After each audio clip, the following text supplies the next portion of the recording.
We filmed our storyboard and put it on a timeline of iMovies, and this is called an animatic. This was a useful exercise as it enabled us to understand our shot duration was too long, and therefore we needed to incorporate another narrative strand into our planning of our music video. On our shoot day, we filmed on a Canon XS305 camera that was lent to us by our school.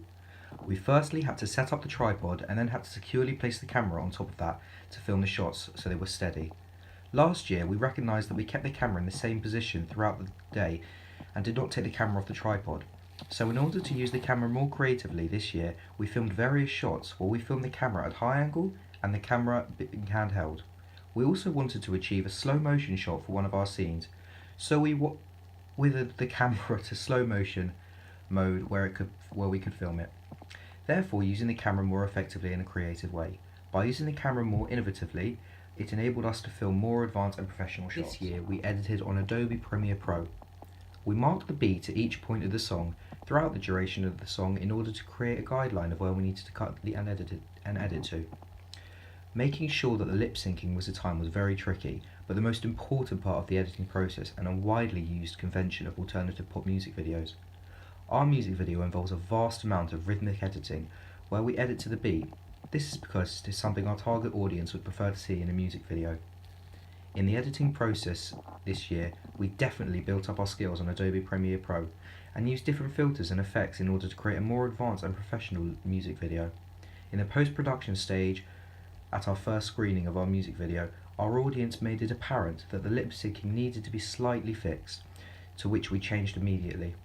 We were also informed that a few shots felt a bit repetitive, so again we made sure to correct these changes in order to make sure the video was appealing to our target audience. When creating our website, we looked at other artist websites of who we were basing our star off.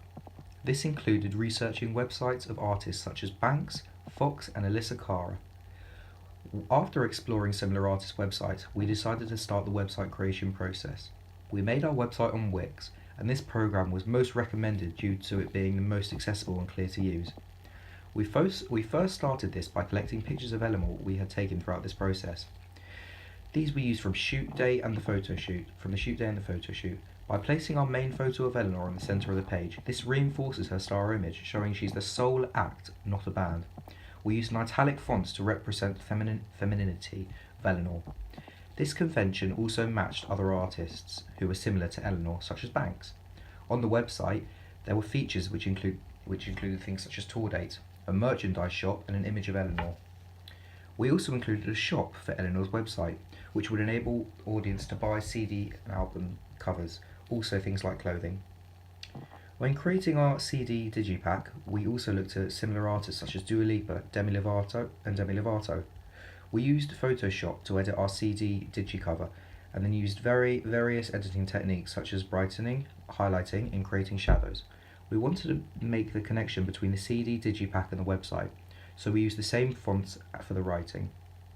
We also made a connection between the song titled Green Light and the album cover by making the colour theme a bright fluorescent green, creating a visual representation. In media technology, we were able to carry out extensive research. We started to explore different artists and delve deeper into their images. We looked at artists like Lana Del Rey, Banks and Foxes, and came to the decision we wanted our artists to be similar to them, so we included that and shall be focusing on the alternative pop genre. We did further research on artists such as Dua Lipa, Alyssa Cara and Jordan Sparks, another artist we wanted to mirror the image of. We found from our target audience that the popular opinion was for our artist's image to be authentic and relatable. After we researched these artists enough, we went on to look at their music videos.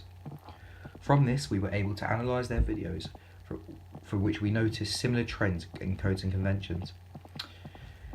These were all that they were all cut to the beat and fast-paced and featured close-ups of the artist.